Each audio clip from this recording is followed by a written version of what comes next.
Hey, what's up, podcast? It's Jeff, and this is a special bonus episode of Teach Better Talk. This is the audio pulled from one of our daily drop-ins. That's right, the daily drop-ins are back Monday, Tuesday, Wednesday, Thursday, Friday, August 3rd to August 14th. We're here to support you, dropping in every morning at 9 a.m. Eastern Time over on Facebook and our Facebook group, over on Twitter, Periscope, on YouTube, and on Twitch. So join us every morning, Monday, Tuesday, Wednesday, Thursday, and Friday at 9 a.m. Eastern Time, and enjoy this bonus episode.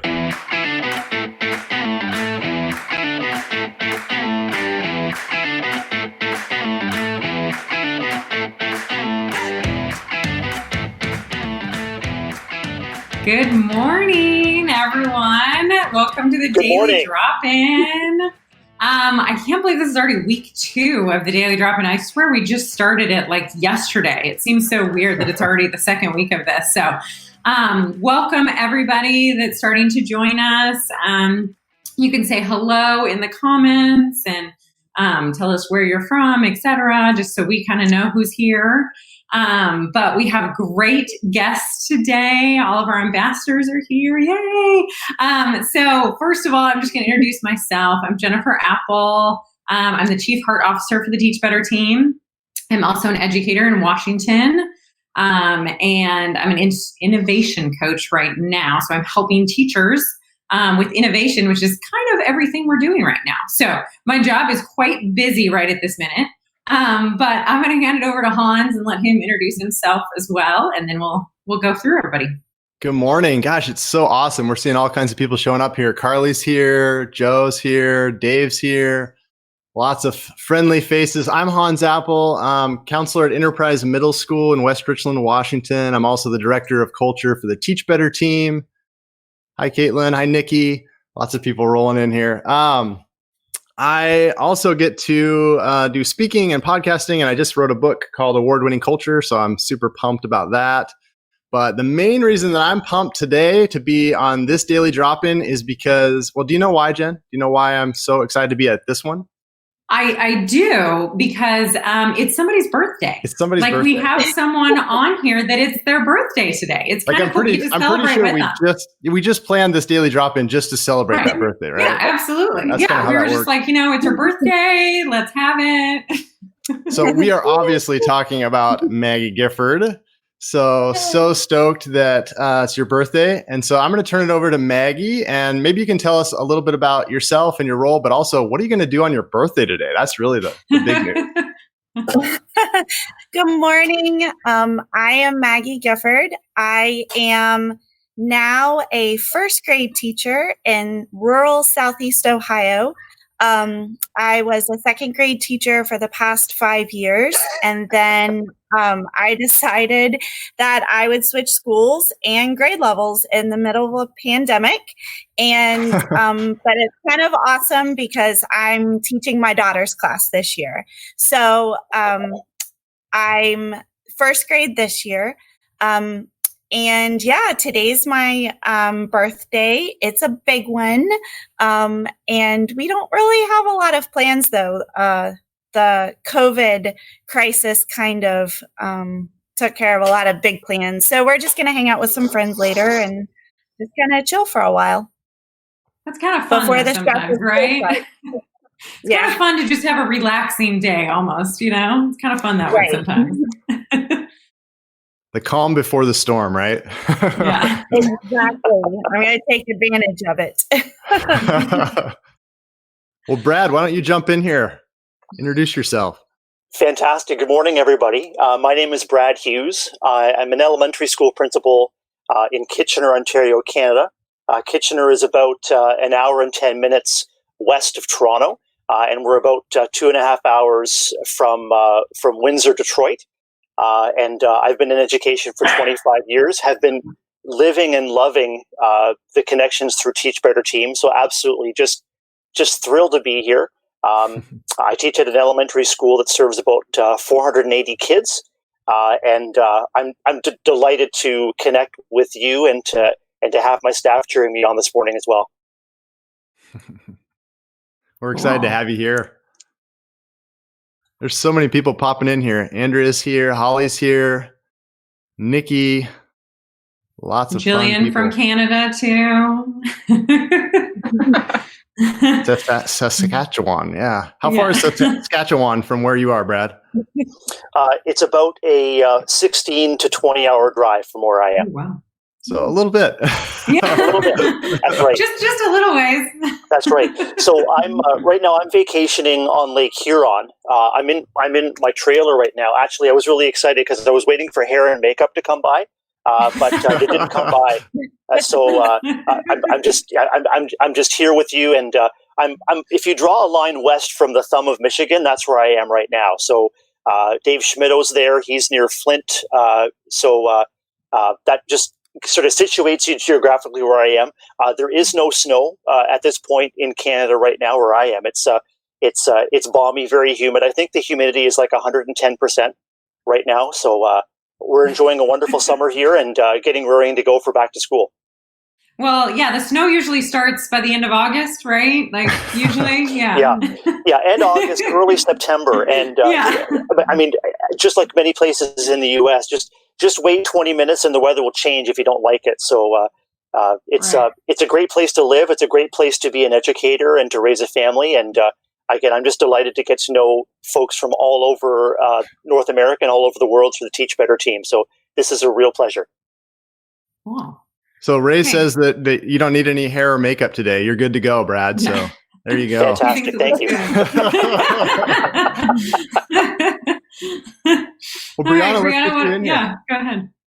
All right. Well, I am Brianna Shaner. I teach 5th grade math and science at a private school in Cincinnati, Ohio. That's about all you need to know about me. I'm excited to be up on this early morning, right? Yeah. Oh, so excited. I have my giant cup of coffee. It's great. We were just talking about this right before we went live. So I'm kind of curious about everyone to kind of share. Brad, you said a little bit you love being on the Teach Better team. I'm just curious how everyone met. Like, how did you get involved in the Teach Better team? Like, did you just find them on like Facebook, social media? I'm just curious. Like, Maggie, where did you first like meet people on the team?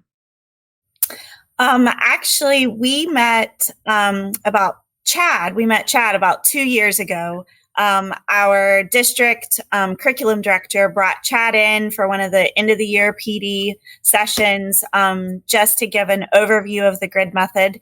And Amanda Post and I were teammates at the time, and we were curious. So we signed up for their 2-day training, and we met Jeff and then Tiffany at the time. And it just kind of went from there. We started kind of with the grid method and kind of snowballed from there. And now, we're both Teach Better ambassadors and guest bloggers. And so it's been a fun ride to kind of connect with everybody on the team and kind of grow our network and connect with educators all over the world, not just here in our little teeny tiny town of Ohio. So it is nice. It's that feeling of like there's more people out there like you, all of a sudden you're like, oh, wait, all these people out here that have the same like beliefs and system. And it's just cool to have those connections that you couldn't have 15 years ago. When I started teaching, I've been teaching for 21 years. Like when I started, I was still doing the bubble in grades. Like I had to put attendance, like the paper on my door. A lot of you have no idea what I'm talking about, but you had to actually like put a piece of paper on your door because you didn't, that's how you took attendance. So it's these connections, it's all these things we have now because of technology and everything else that's made it easier for us to make these connections. That's really cool. Brad, how did you get started? Well, during school closure, I was trying to stretch my Twitter wings a little bit and learn from amazing educators on there. I was looking at first for ways to strengthen my capacity as a school leader.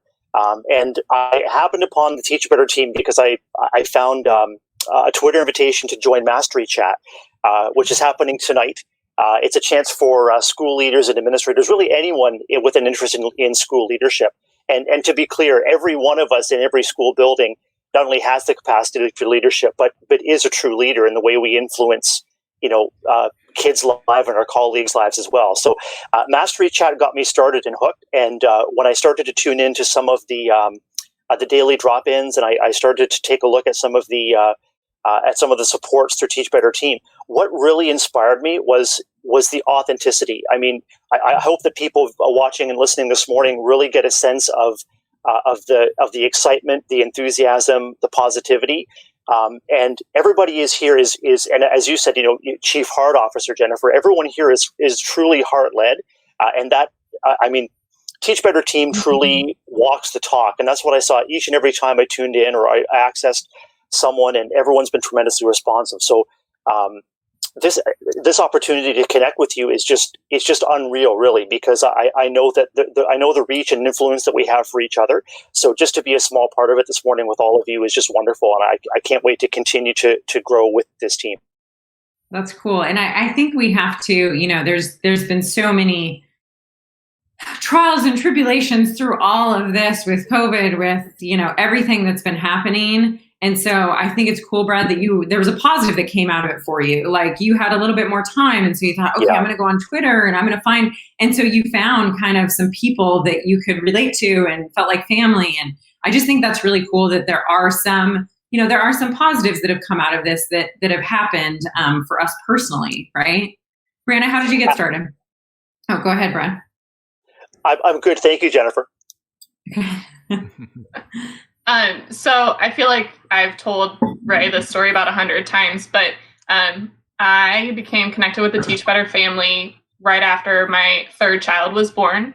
It was one of those late nights where she would not go to bed, and I was just mindlessly scrolling through Instagram, just kind of seeing who else was awake and who else was posting things. And I found Ray's Instagram, and I just started watching her stories. And as I kept watching them, I was like, oh my goodness, like that fire inside of me that I felt like had started to die off a little bit after, focusing between being a mom and being a teacher. I know there's a lot of times where you get into this like balance of, is this really worth it? Should I be pouring myself into my classroom and pouring myself into being a mom? Do I have that in me?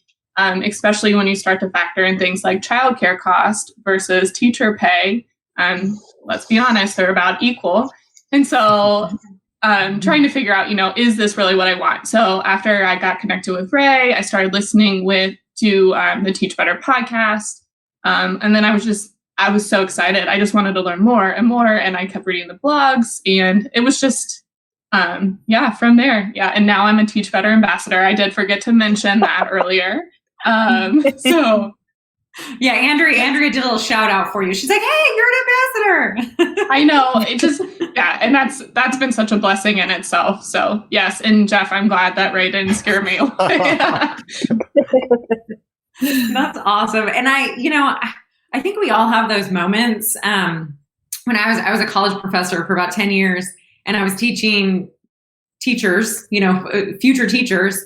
And I remember telling them, like, basically every single school year, I kind of have a mental breakdown. Like, I really do. Like, it's somewhere in the year. It's usually January, February. Let's be honest. That's when we're like, and I always do. And I'm like, I'm not a good teacher. I'm not serving my kid. Like, I'm not doing enough. Right. And so I have this like every year kind of like, is it enough? Is it? And I think we all have those moments in our life where it's like, is what we're doing matters. And for the pay we're getting for our own kids at home, like, there's all these factors that go into it. And so is what we're doing, is it really making a difference? Are we helping kids? And the answer usually is yes. Like, we are doing something amazing. And I know you're doing amazing things in your classroom. So I know everyone is, grateful that you're still there and you're teaching and your kids love you. So I think it's awesome that you came to that realization though, like finding these other people. That's what we just talked about with Brad, right? Like, finding your people and your family. And it's really cool that you can find that online now too, not just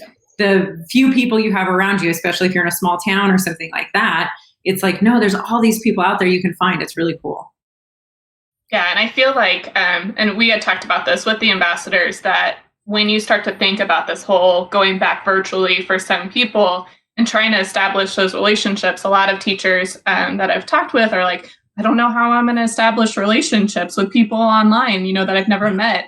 And let's be honest, the Teach Better team is totally proof that you can establish those relationships. I still remember the first time I walked in at the conference and it was like, these are my people. Like, I know them all. Like, I had never met any of them in person, but I was like, oh, Chelsea, who commented, just a teacher from Akron. Like, I know you. Like, I follow you on Twitter and Instagram.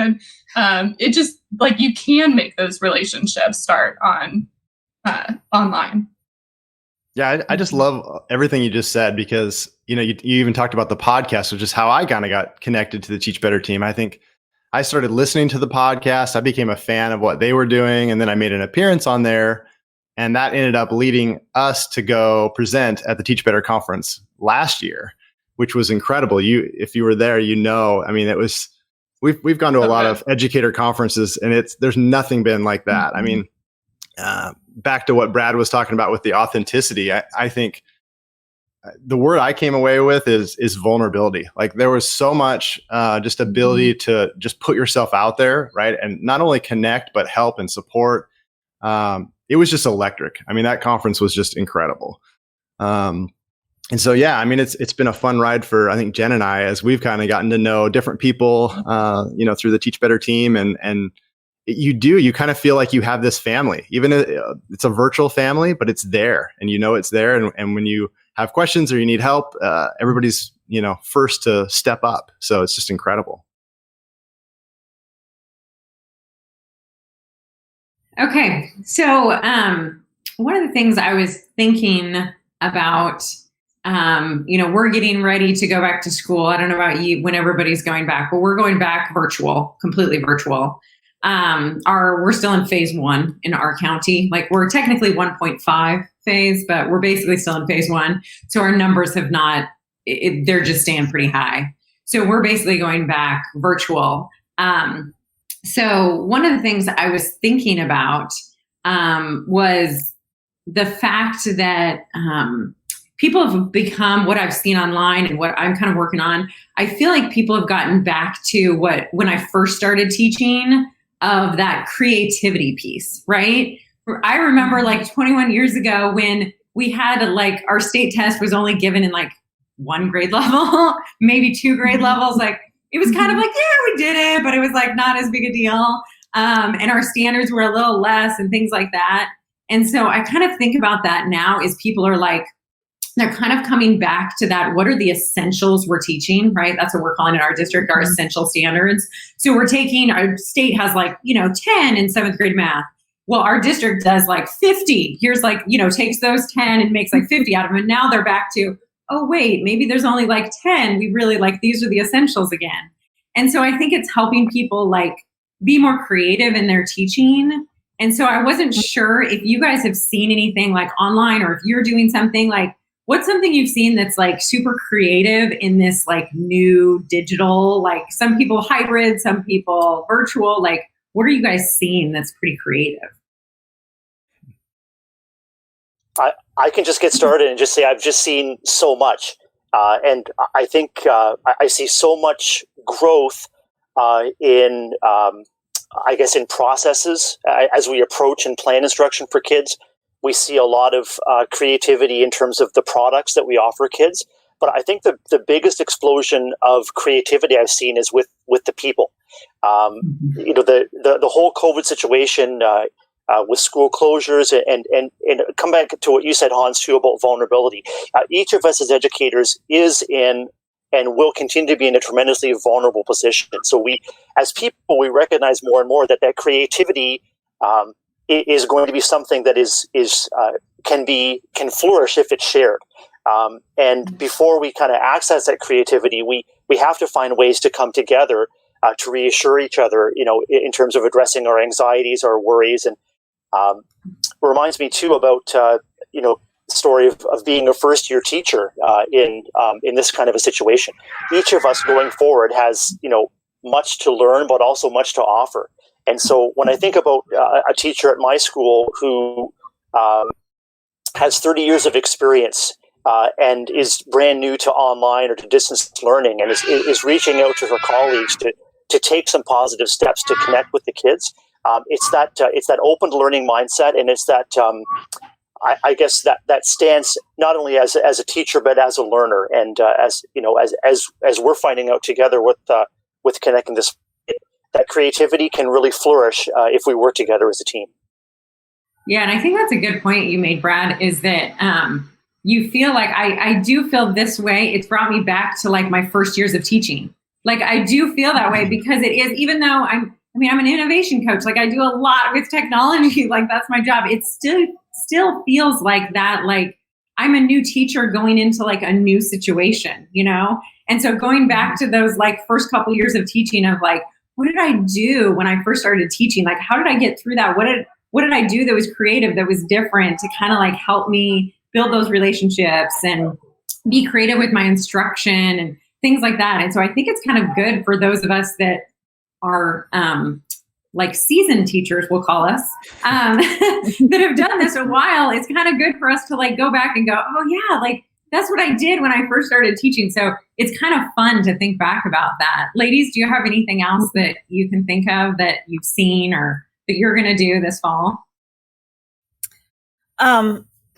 Mine's probably just a more logistical approach, but I think it's really interesting how we're taking all of these things that we normally do in our classrooms. So the collaboration and the community supplies and the flexible seating, and all of a sudden we can't do that. And instead of just throwing it out and reverting back to a traditional classroom, I've seen educators come up with ideas of how to still make it work.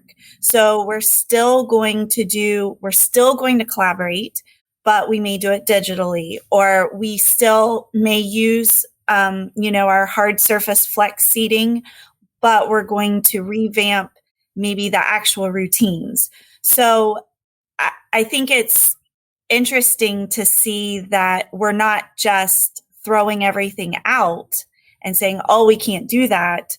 We're actually kind of coming together as a community and figuring out ways around that. We can still do it. It's just going to look different. And I love the community that's being built just to figure out those pieces. Absolutely. And I think that's really important. Like as teachers, having been, again, like I said, I've been doing this for a long time. And so every, 2 or 3 years, something new comes in, right? Like, oh, this is the thing. Like, this is going to be it, right? And so this is the new thing that's going to like solve everything. And it's every like 2 or 3 years, there's that thing that comes in, right? But I've been teaching long enough that I know like, this is good stuff. Like building relationships, doing these, this is all going to stay. And then I'm going to incorporate in kind of this new thing. So it's basically what you said, Maggie, like, don't throw everything out. Like, these are still some good things. How can we maybe be creative and change those a little bit? Or maybe I add this little piece into it or whatever. But you guys all have this toolbox. That's what I used to tell my college students. Like, you're going to have this toolbox that you have that's all this cool stuff. And I wouldn't take my toolbox. I have the same hammer I did 20 years ago. Like, I'm not going to throw that away, right? Unless the handle breaks. Like, no need to throw that out, right? It's still good. So that toolbox is there and you have these really good pieces in it. But you know what? I got a new wrench and it's kind of a lot better. So I'm going to add that in, but I'm still going to mix it in with the other tools that are already there, right? So I think that's an important piece is like, don't throw everything out. Like there's so many good things that you already have that you just need to add and adapt to them, right? Right. I love too that, this is giving, educators the opportunity to have empathy of what it feels like to be a brand new learner. Because the reality is we all just went, what in March, right? I mean, it was just like, what are we supposed to do now? And that's kind of how kids feel sometimes. Like they're overwhelmed. They're trying new things in classes. And I think, a couple of years ago, we started a student-led podcast. And one of the things that we told our kids was, we don't know what we're doing. We're just going to wing this as we go. And we were like totally upfront about it. And so they got to watch us learn as they learned. And so it kind of took away this risk, like we're all just learning together. And so I think that's kind of happening right now, in education where kids know that we don't have all the answers. Like we're not experts in all this stuff. We're kind of figuring it out as we go. And so I think that, but we'll go back to that word vulnerability, it really plays well with our students. Yeah, the biggest thing that I've seen creativity wise, as far as with remote learning or virtual learning, was that we were forced to take something like textbooks or worksheets or things that like are typical in a classroom, and come up with creative ways to make it a real life situation. So, for example, I was working with electricity. That was the unit we were on. And thinking about the electricity lab, like I didn't have like batteries and wires to send home with my students so that they could, work something up. So instead we did a real life scavenger hunt where they went around their house and they found power sources or receivers or things. So like taking something that is so typically textbook, and putting it into like their real life situation. And it was so cool to see like, oh yeah, this light bulb that I've been calling a light bulb forever technically is a receiver because it does something when electricity flows to it. And like seeing the light bulb go off in their head, no pun intended, but like, you know what I mean? Like just seeing real life situations happening. It was really cool. And so I love that. Sorry, go ahead, Hans. I was just gonna say, do you think that you'll continue that on? Like now that you've seen that, like, delivery of purpose and relevance, do you think that you'll continue to look for those ways even when we get back to some new normal? Do you know what I mean by that? Totally. And like my school, we're going back 5 days a week. So as of right now, there is no virtual. So I think that for me was a huge eye opener that class doesn't just happen within the four walls of my classroom. Like class needs to take place everywhere. Like we need to get out of those four walls and show relevancy to what we are teaching. Something that I picked up on from both Maggie and Brianna is just the willingness to do what you can with what you have at the moment. And I mean, when we think about creativity, we're not necessarily thinking about, okay, we've got to take a quantum leap here. There's an author I really like named Rob Bell. And Rob Bell in one of his books reminds us that, everything we do in life is a creative act. Like anytime we bring something new to the fore, anytime we make a new relationship, anytime again, we're not necessarily looking for quantum leaps, but all of us is creative, and all of us is either individually or working with our teams and networks to bring new things into the fore. We're also going back face to face. Every elementary school in Ontario, as a matter of fact, is anticipating face to face 5 days a week in person learning. And when we return to school, we're going to have that learning stance, because we're going to take a look at our school setting, and we haven't been back in our schools yet. So we're going to take a look at our school setting, and you talk about furniture, you talk about procedures, you talk about ins and outs, you talk about traffic flow, and we're going to figure it out together. And that's, if we keep coming back to vulnerability, all that vulnerability, as Jillian has been messaging, it depends on relationships. And I think that the stronger the relationships, the easier it is for us to be vulnerable and to say, not only we're going to figure this out, but we're going to learn through practice together. The flip side of that is that sometimes relationships will grow through vulnerability. So if there are people that you don't yet know well, it's important to give ourselves permission to be creative, to take those risks, and to position ourselves that, I don't know if this is going to work out, Hans, just like you said with the podcast. So maybe that was a new group of students you hadn't yet worked with, but relationships are the foundation of the vulnerability, but also the vulnerability can feed new relationships as well. And that's what we're going to need as we come back together for the new school year. And I think that's what I liked about your activity with finding something in your house that's like with electricity. That's building relationships too. Mm-hmm. Like I think sometimes in the classroom we think, oh, well, I don't have time for that. I don't have time to do this. But by doing an activity like that, I mean, in a school you could do that. Like the kids could go around the room, they could go in the hallway, like they could find something and point out something. And I think it shows their little personalities too, of like what they see. When you're going down the hall and you're like, oh, wait, there's a light bulb here. Like I wouldn't have noticed that before. And so it kind of tells you something about them and where they spend their time, what they're looking at, those kinds of things. So I think those little pieces of that, that's a simple idea that you can turn into a relationship builder where you're actually like asking them, like, where did you get this? Why are you thinking this? And, really get into some of those discussions. And even once you go back in person, you can still have those. And so you're teaching them the science part of it, but you're also doing those relationships. So I think that's a cool piece of it, is that we can incorporate those more. That's that creativity piece I was kind of talking about. Mm-hmm. I I love that. Sorry. We always said it. I was just going to comment about Chelsea.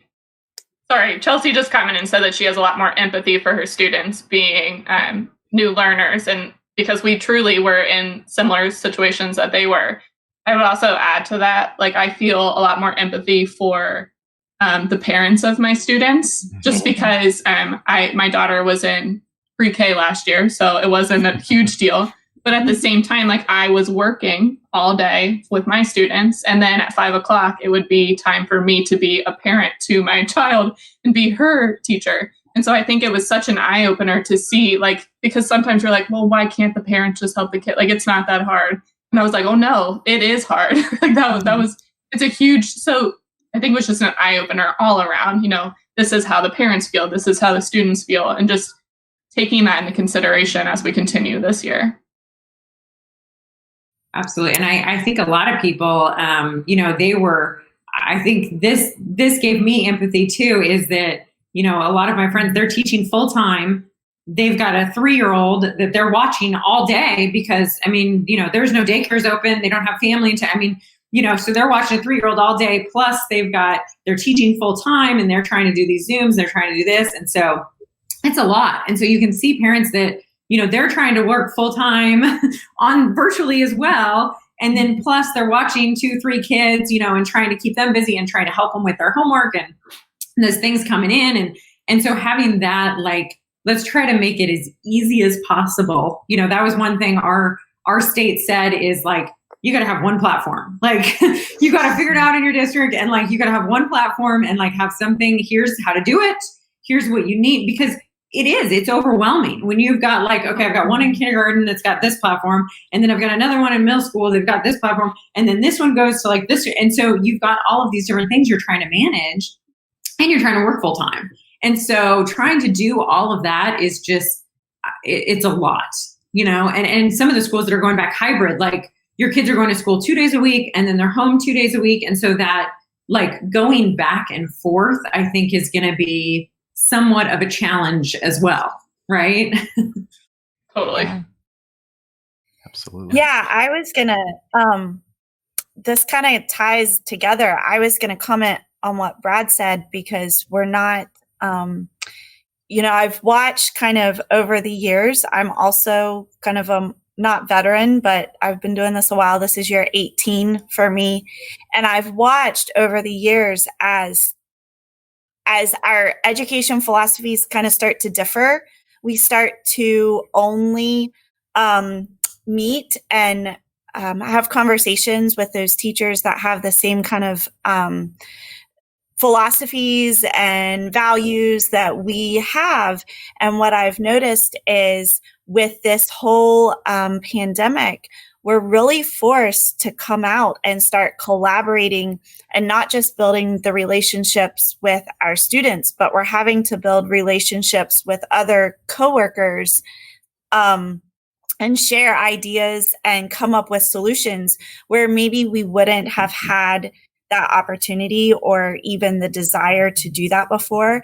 And I think that goes along with the parents too, because I was also that parent that, I have a 7 and a 5-year-old at home. So I was also teaching and then trying to teach them. And I think it forced me to really step out and make sure that my relationships with parents were stronger than what they had been, because ultimately I needed everybody to make this work. I needed my coworkers to make it work. I needed my students, but I also needed my parents. And so I think that's been a really positive thing that's come out of this. Absolutely. Rachel Hollis, I don't know if you guys know who she is. She's written a few books, but I was reading one of her books, and one of her comments was, if you're the smartest person in the room, you shouldn't be in that room. Like, you need to change rooms. Mm-hmm. Because I think we tend to do that. Like you said, Maggie, like, okay, these are my people. Like they all think the same thing. And so we're all kind of in this room together. We're thinking these things. And so we kind of like go with our people and then we forget like, oh yeah, they might actually have a good idea. It's totally different than mine. Yeah. But I need to like listen to those ideas and not just be around the same like person, right? And so it's good to have those like very differing opinions because I think it helps you grow as well because it's easy to be over here with like everyone that kind of thinks the same way and we're going ahead, but you also need to see that other opinion. I think you're right. I think it's brought some of us together that maybe like we were kind of a little bit segregated, just like our kids, right? Like we were like, okay, here's our groups and, you know, and so I think it's brought us together a little bit more. Brad, were you going to say something else? Well, just to build on what you're saying, Jennifer, too, that's really where the role of empathy is going to need to serve us really, really well, because all of us are returning to school with different experiences, some of them positive, some of them very traumatic, depending on the situation that we as educators or our families or the families in our neighborhoods are experiencing too. And so we've really got to return with a determination to rekindle the relationships that we already invested in when we were face-to-face the last time. And just to, I guess, to allow and to give people the space and the opportunity and I guess the grace of being heard and being understood before you try and share your point of view as well. I mean, one thing that's been tremendously exciting about the creativity and the growth is that, you know, we have a chance both to resonate with others, but also to amplify the things that are going to be working. And it really depends on what you choose to amplify. Like, you know, on social media, people's understandable fears, anxieties, worries about the worldwide health situation and the community health situation and the return to school. It's easy to amplify what a disaster it may be. And I think that it's really important as educators and school leaders as well, that we choose to amplify the opportunities that Jennifer, you and Hans have been asking us to expand on. And let's face it, this is the most significant health emergency and the most significant challenge to our education systems that any of us has ever experienced.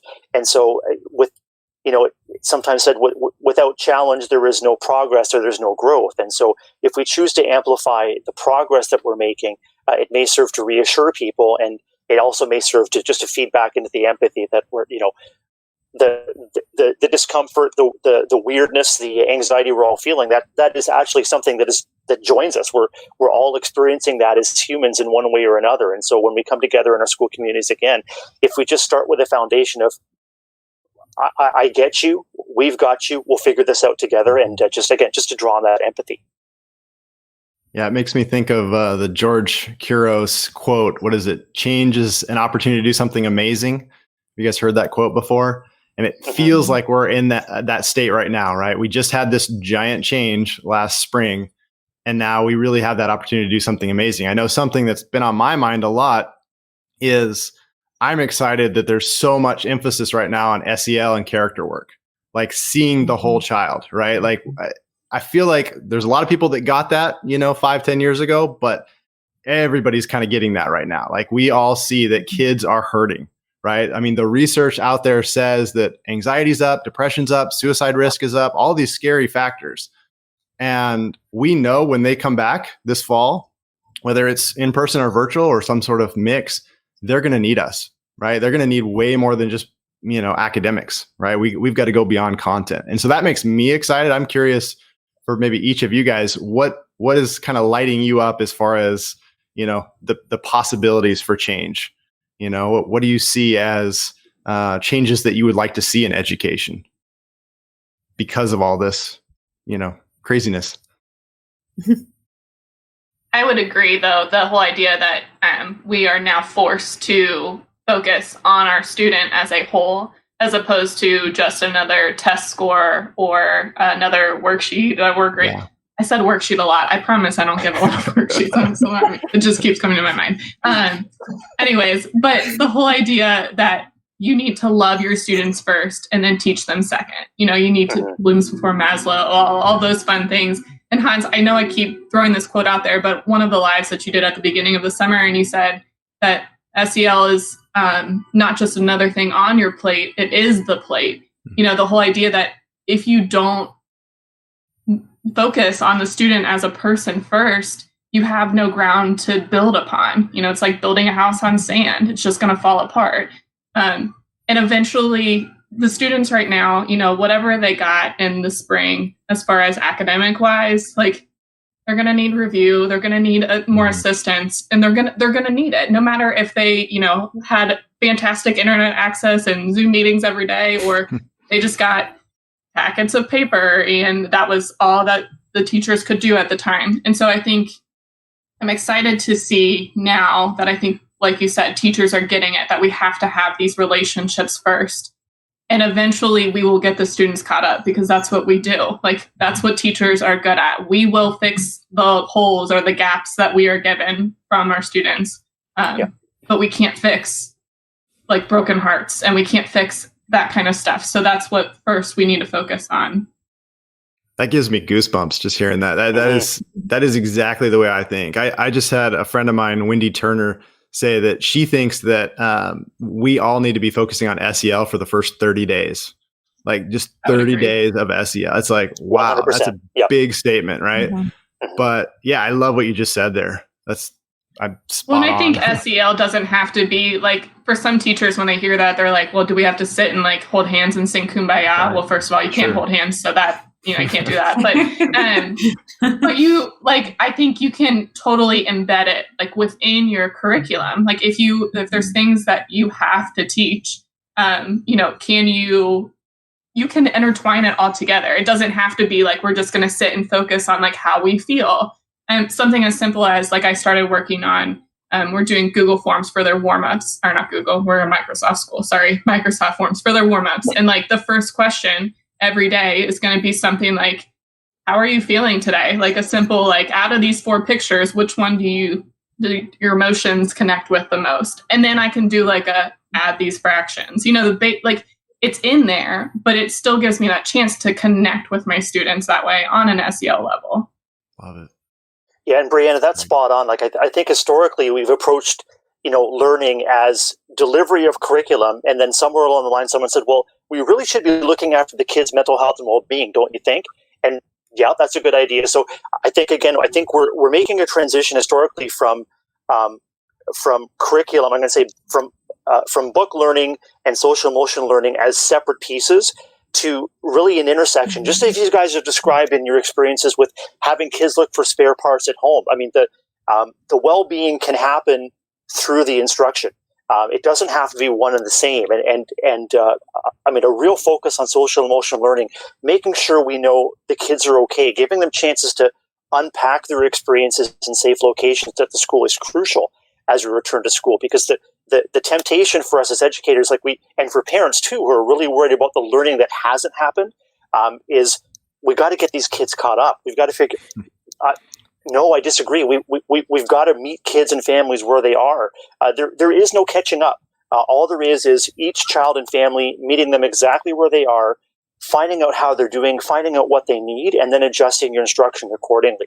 And that's not going to be, you talk about long-range plans. That's going to be not even a day-to-day, but even like micro, like an hour-to-hour adjustment to what we're doing. And so, creativity, huge opportunities for that. I love this point that Jeff makes. It really isn't just the 30 days, right? It's like that's the start. And then it's really just got to become a part of everything that we do, which is exactly what you guys are sharing. What are your thoughts, it's like Maggie? building that foundation of concrete instead of building a foundation of sand. Yeah. Yeah, I was just going to say, we're going back full 5 days in person. We do have a staggered start, but then we're going back everybody 5 days.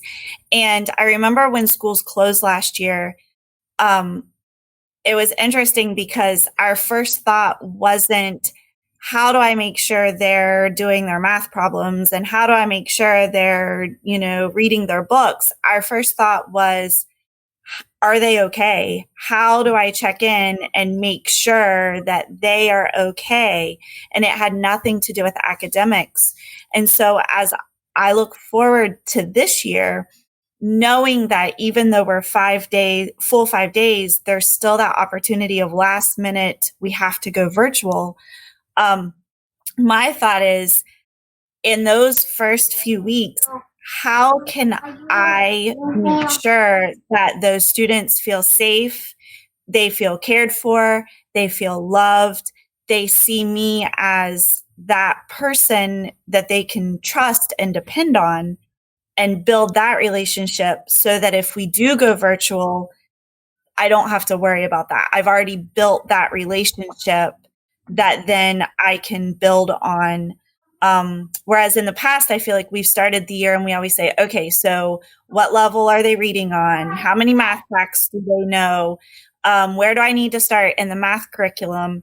And this year, it just feels overwhelmingly like that's taken a back seat. And we don't really need to know those things at the very beginning. We need to make sure they know how we feel about them. Very well said. Mm-hmm. Yeah, I think absolutely. I agree with everything. I've just been silent here because I'm just taking in everything. You guys are awesome.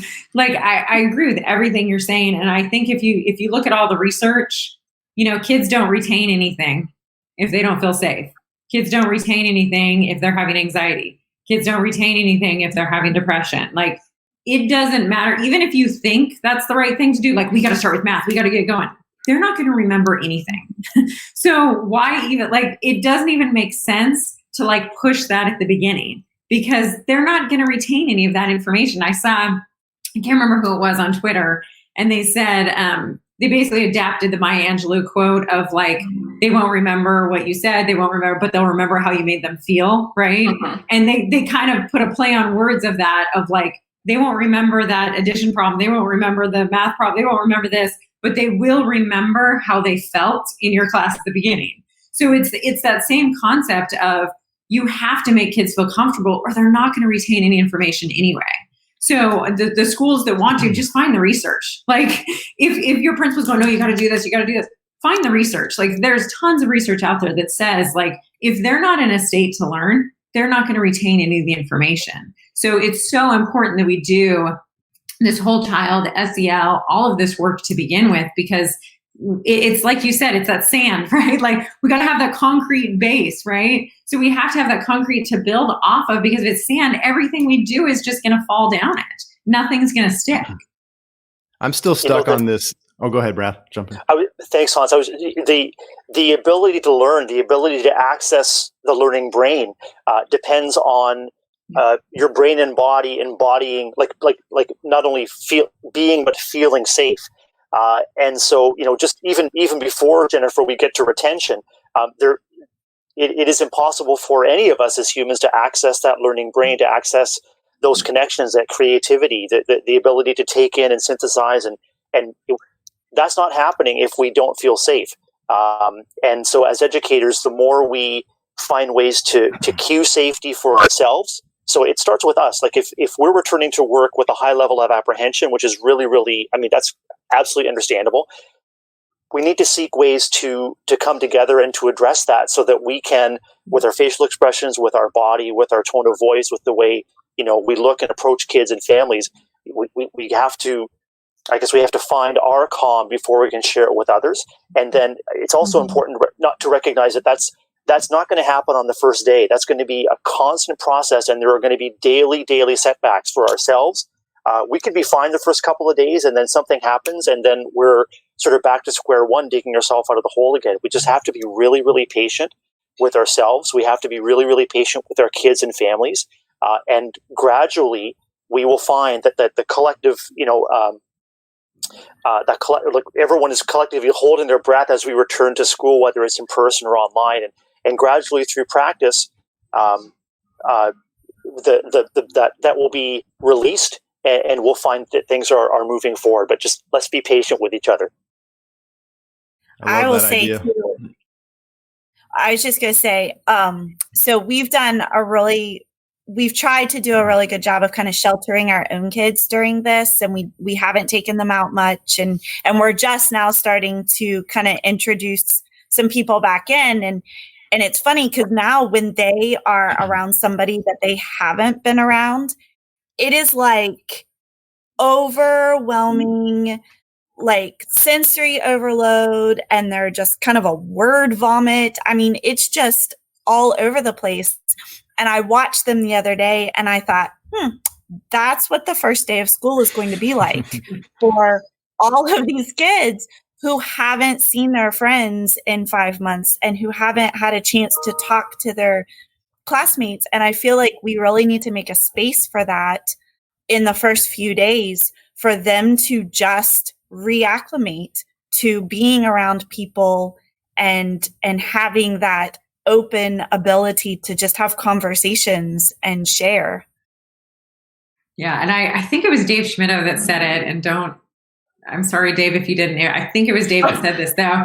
And he said that, don't punish kids for being kids, right? Like when kids come back, like I teach middle school, like 13-year-olds are going to be 13-year-olds. Like that's what they do. I mean, they're going to try to like hug each other. They're going to like scream in the hall. Like this is what they're going to do when we finally go face to face, even on Zoom. They're going to be like, hey dude, like, that's what they're going to be doing because they're 13. Like that's what they do. So it's like, don't punish kids for being kids. I mean, that's how they act. And they've been cooped up, like a lot of them in their houses for 6 months. They haven't been able to see as much family. They didn't get to go on their vacation. Like they didn't really get to do a lot. And so when they get to see some people or they get to see a teacher or whoever, they're going to be excited and they're going to be a kid. And so like, don't punish kids for being kids. Like, let them just be a kid for a little bit. Like, it's okay to be a 13-year-old, a 5-year-old, a 10-year-old. Like, it's okay to be that age. Like, we were there once. We would have done I probably would have been the worst kid. Like, I would have been like, I would have been that like crazy kid. So I totally understand. Like, we just have to have empathy for our kids. And on the other side, for the parents that are like, oh my gosh, my kids are going back. You know what I mean? They're like anxious about it too. And so trying to like calm that in communication and, all of those pieces. But I think let's not punish kids for being kids. Like that's what they're going to do. I love Andrea just commented and said, sorry. Go ahead. Andrea just commented and said, I feel that way about teachers. This week and yesterday I went into school for the first time in a while and I got to see like all my teacher friends and it was like, hi guys, it's so good to see you. But like I like want to hug everyone like that, like automatically is like my reaction. So I'm just like, it's so good to see you. Like, but yeah, I totally. You have to do this, like, hi, when you see everyone, so you can't, I know, but I know that's how I'm going to be next week because my students start next Wednesday. And so my students are now big 6th graders and I'm going to see them walking down the hall and I'm going to want to hug them and I'm going to want to like, and so I'm feeling that and I'm a grown adult. And so I can only imagine like the kids that don't have the ability to withhold their emotions, they're going to be feeling the same way. And so Maggie, I love that idea of like, obviously we can't have time for them to like hug each other, but like to have the time to just get out there, what they're thinking, what is on their mind. Yeah, I think that's going to be huge. I think I love the idea of building space and time and putting that in. It made me think of earlier in the summer, Jen was doing a webinar and talking about class celebrations. And a lady had this big aha moment that, why do we always wait on class celebrations until the very end of the year? And her aha to the group was kind of like, I'm going to start the year with these class celebrations. And it kind of makes me think of what Maggie's saying is like, how can we create these celebrations so that we can have the connections and the virtual hugs, right? I mean, that kind of experience right off the bat, because we don't need to wait until June to say, hey, we love you guys. This has been a great year. I think we need to start with that. I think there's going to be tremendous pressure on us as educators, especially if we're in face-to-face settings, recognizing that, something that we may feel is being asked of us is to enforce or police social distance, enforce or police mask use. And that creates a great deal of tension for us as educators. And I wonder how many of us as educators or school leaders or even parents have found that as your stress level about something raises, you click into punishment mode. You okay, shut that down. That's just your stress, your anxiety about the situation, your sense of responsibility, your sense of what kids should or shouldn't be doing. That's just your stress being expressed that way. And so I think as educators, we just have to be aware of that. We have to recognize that that is so human to do and to be disposed to do.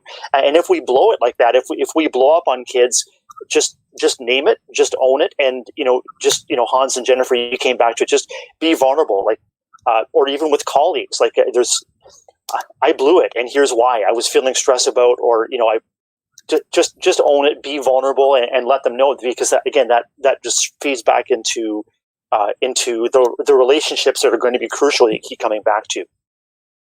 And I think the key, I was thinking about, like, I allow cell phones in my classroom, and not everybody does. But I used to not allow cell phones. And then I kind of like figured out, why am I not allowing cell phones for middle schoolers? Like, they kind of, it's an appendage. Like, it's part of who they are. Like, I kind of have to let them do it. So once I decided, okay, this is what I'm going to do, I was very honest with my kids about it. And like, hey, I'm going to allow you to have cell phones, but like, I just want respect both ways. So I just kind of like explained to them, like, this is kind of like how you can show respect to me. Like, this is how you can use your cell phone. This is what I'm going to do with my cell phone. So I'm not going to have it out, like, facing it. Like, I'm not going to be looking at it while I'm talking to you guys, because that's, you guys would think that's rude, right? So I'm modeling kind of that same behavior. And so I think, and I don't really have any problems with cell phones in my classroom ever. Like, every once in a while it'll ring and I'll laugh and go, oh, that's a cool ringtone, and we'll just kind of joke about it and put it away, and it's no big deal, right? And so I think we have to think of it in those same terms with the mask, with the social distancing. Like, have a discussion with your kids about it, and like, explain to them. They might not have been told why. Like, it could just be like, you have to wear a mask and you can't be around each other. And they're kind of like, well, I kind of know, but I don't totally understand it. So explaining to my kids, like, the cell phone, like, this is how you can show respect. This is what you can use your cell phone for. This is what you can't. Those kinds of discussions, like being honest with kids and just saying, hey, this is why we're doing this. Like, I just want you to understand this is where we're coming from. And so I'm going to keep my mask on, except when I take a drink of water, because I can't drink through my mask. But other than that, I'm going to keep my mask on, and, just asking for that same amount of respect from them. And I think it'll go a long way, because I had that same thing happen, and the cell phones, like, kind of became a non-issue now, because I'm showing them the respect that they're showing me. Does that make sense? Mm-hmm. Yeah. And I think what you're doing is teaching them real life application. Like we said, even something like the light bulb thing, like the cell phone in the classroom, that is a life skill that they're going to need to have. Like, when they go to a job, they may have their phone, but like, should they be texting during a meeting? No, they should not. And so now they've learned that, and they're going to be better off for it. And Brianne, you said the key word, it's teach. I mean, when I'm responding to parents who are asking, well, how are the kids going to get the masks on? How are we going to keep them physically distanced? There's a lot of what ifs, and we want to recognize and embrace those what if questions, but we also have to remember, and I reflect back to parents, and I'll reflect back to all of us here. I mean, our schools are places of learning. They're not places of knowing. If everyone showed up knowing what to do, we could just close the doors and send everybody home. So, this is part of our social contract with our communities. Is we will do our utmost to teach kids how and why to be safe, and we will do our utmost to restore our schools as the same places of safety and refuge and comfort and support that they always were. But in fact, so much more importantly, Hans, when you're talking about, the precedence of child anxiety, depression, suicide, those conditions existed in all of our schools before the pandemic. And I guess what gives me the spark, what really gives me hope moving forward, is that we can find ways to restore schools as places of safety the same as they were. And then that gives us common purpose. We're there for learning, and we're there to restore the community's confidence in schools as places of safety. And I think one of the things that certainly gives me hope is you guys, right? This community, this, to come full circle back to Teach Better. It's like, we know it's going to be challenging. Some of you guys are starting next week. You got kids coming next week, or maybe a little bit further. We don't start for a few more weeks, but we have each other. And I think that's pretty cool. So I think, what is it Chad always says? Like, the answer to every question is in some classroom out there, right? And I think Teach Better is living that every day. So we don't all have the answers, but we'll figure it out together, right? And so I just want to say thank you to the three of you guys, maybe particularly Maggie for giving up her birthday for us today. But it's been an awesome conversation. We love it. We'll definitely keep this conversation going on social media. And thanks for being a part of it. And daily drop-ins, we got today's Tuesday. I'm losing track of my days. Yeah. Yep. So we've got 3 more days of daily drop-ins here this week to get ready for a lot of you are going back next week. So this is good, or some of you have already gone back. So join 9 Eastern each morning. This is fun. All right, guys. See you later. Such a pleasure, guys. Thank you. Thank you. Bye.